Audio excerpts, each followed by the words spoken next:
नमस्कार मित्रों। आज लोकमान्य बाल गंगाधर तिलक और चंद्रशेखर आज़ाद, दो स्वतंत्रता संग्राम की महान विभूतियों की जन्म जयंती है।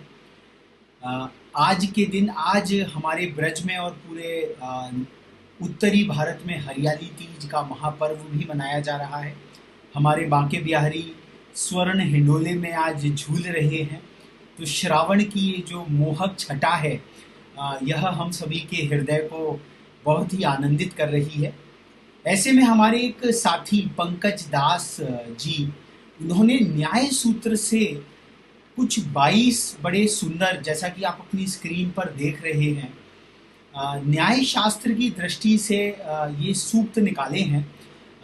वेस्टर्न वर्ल्ड में इसको लॉजिकल फैलेसीज के नाम से कहा जाता है और काफ़ी लोगों ने जो आज सोशल मीडिया पर वाद और विवाद शास्त्रार्थ की प्रक्रिया में रत रहते हैं, किस प्रकार से किसी भी एक लॉजिकल आर्ग्यूमेंट को डिविएट किया जा सकता है, डिफ्लेक्ट किया जा सकता है, तो उसको लेकर वेस्टर्न पैराडाइम से तो बहुत कुछ बातें आई हैं।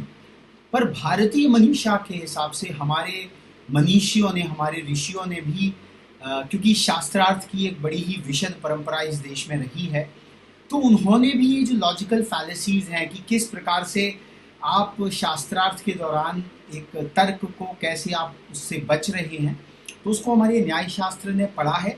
ज़्यादा विद्वत होने का तो भाव नहीं है, पर मन में एक प्रेरणा आई कि क्यों ना हम इन 22 सूत्रों को, जो कि पंकज दास जी ने लिखा है कि 22 occasions for rebuke as for Nyaya Shastra, न्याय सूत्र।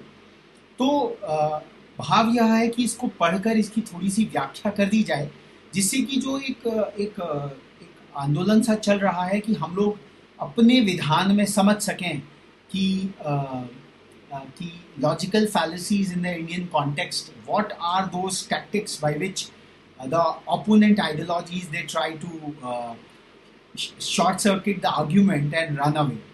तो पहला है विच इज प्रतिज्ञा हानि ही, जिसका ट्रांसलेशन कहा hurting the proposition. There is a proposition and you start hurting the proposition per se. प्रतिज्ञांतरः, शिफ्टिंग द प्रोपोजिशन, आप प्रोपोजिशन को बदल ही डाल रहे हो, you are taking away the proposition per se. And third is प्रतिज्ञा विरोध, किस प्रकार से जो प्रोपोजिशन है उसका ऑपोजिशन आप कर रहे हो। And fourth is renouncing the proposition, प्रतिज्ञा संन्यास। तो ये क्वार्टेट हुआ, प्रतिज्ञा संन्यास, प्रतिज्ञा विरोध, प्रतिज्ञांतरः, प्रतिज्ञा हानि। तो किस प्रकार से जो प्रोपोजिशन ही है उसको या तो आप हर्ट कर रहे हो, उसको शिफ्ट कर रहे हो, उसको अपोज कर रहे हो, या उसका सर्वथा त्याग ही कर दिया जा रहा है। उसके बाद जो पांचवा सूत्र कहा हेतवंतरम, शिफ्टिंग द रीजन, जिस तर्क पर आप बात रख रहे हो उस रीजन को ही आप शिफ्ट कर दे रहे हो। शिफ्टिंग द टॉपिक, अर्थांतरम, द मीनिंगलेस, निरर्थकम, निरर्थक वार्ता।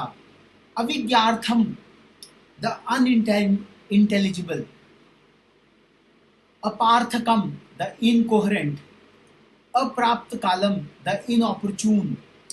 न्यूनम, सेइंग टू लिटिल, बहुत कम कह दिया, मौन हो गए जब जवाब नहीं आया किसी भी बात का। अधिकम, वाचाल हो गए, सेइंग टू मच, कहे जा रहे हैं, कहे जा रहे हैं। पुनरुक्तम, एक ही बात का रिपीटिशन, पुनरुक्ति दोष हमने व्याकरण में अध्ययन किया ही है।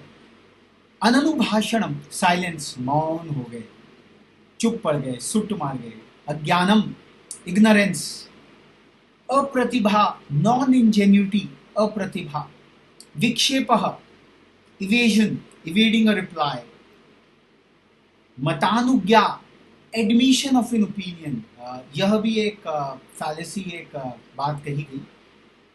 अगला वाला 19वां पढ़ने में उसका उच्चारण करना कठिन है, पर फिर भी मैं प्रयास करूंगा। पर्य नियोज्योपेचणम, ओवरलुकिंग द सेंसरेबल। तो हमारी मनीषा में सेंसरेबल और अनसेंसरेबल बातों की बड़ी एक अलग व्याख्या है कि अगर आप सेंसरेबल बात को ओवरलुक कर रहे हो तो पर्य नियोज्योपेचणम, you are entering into this kind of a logical fallacy, जो कि न्याय सूत्र ने जिस पर ताड़न करने की बात कही है। और उसके बाद में है निरनु योज्यानुयोगः, सेंसरिंग द नॉन सेंसरेबल। और अप सिद्धांतो deviating from a tenet and हेत्वाभासः, द सेम्बलेंस ऑफ रीजन, आभास होना कि आप बड़े ही तर्क की बात कर रहे हैं, but it is more of a semblance. तो in the Western world, in the English intelligentsia, a kind of a different set of fallacies started happening. और भारतीय मनीषा को कहीं ना कहीं इनके किसी न किसी रूप से लोगों ने छलने का प्रयास किया है। तो I think these 22 sutras which Pankaj Daji has brought about, presented to us, would probably help us in identifying as to which pretext the opposing party is using। तो हमारे तर्क वितर्क शास्त्रार्थ का जो विशद संग्राम द ट्विटर टेम्पेस्ट में जो लगा रहता है, तो हमको शायद ये this will come handy to us. तो इसी भाव से इसको एक भाषा के माध्यम से प्रस्तुत करने का यह छोटा सा भाव है। आशा है आपको यह श्रेयस्कर लगेगा, उचित लगेगा, और इसको और सुधार करने का प्रयास आगामी वीडियो में करा जाएगा। तब तक के लिए धन्यवाद।